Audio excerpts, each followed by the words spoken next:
I mean, growing up, like, you always hear the words like gay or that's gay or faggot, and it's really difficult growing up in a community hearing those things in such a negative way, thinking you could be that. And that was the biggest fear of mine.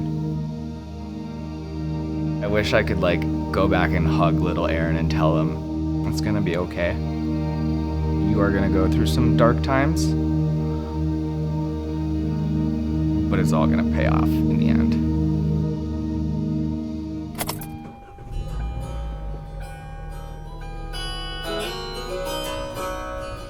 I'm Aaron Tullison, and I live in Fargo, North Dakota.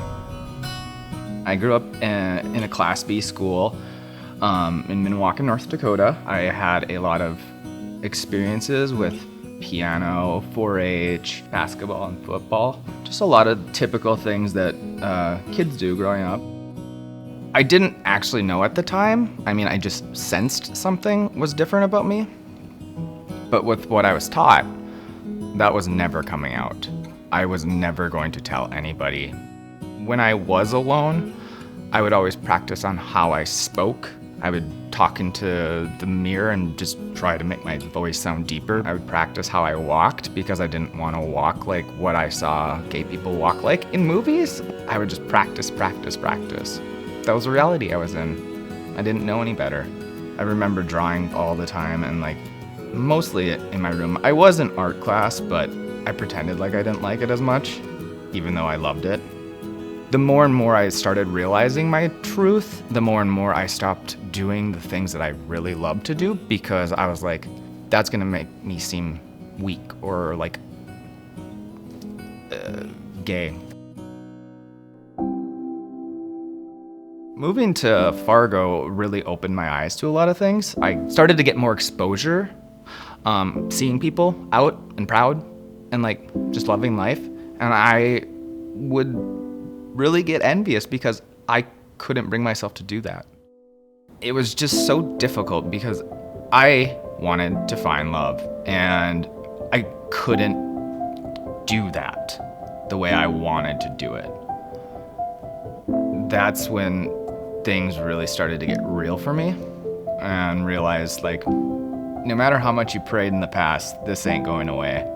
There were several times that I thought about suicide because I would have rather died than let my secret out.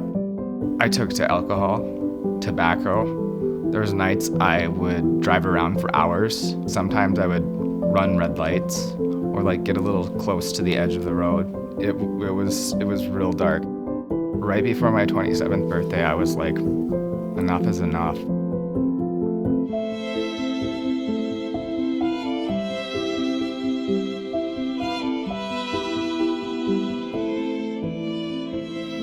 The next morning I woke up and I started calling people and telling them. It was like I was lifting rocks off of my back and I felt like I was coming alive. After I came out, things just started aligning for me because I was being my authentic self. I started graphic designing and I taught myself over the summer, and 6 years later, still doing it and I love it. I've been in a relationship now for the past almost 5 years. It's been the best experience that I never thought I could have.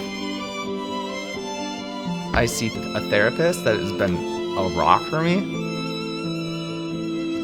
I believe in this state. I believe in the Midwest. Things can get better.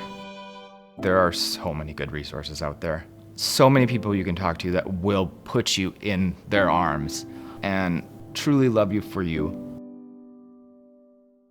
If you or a loved one is struggling, First Link is ready and willing to help 24/7. Please dial 211 or 701-235-7335.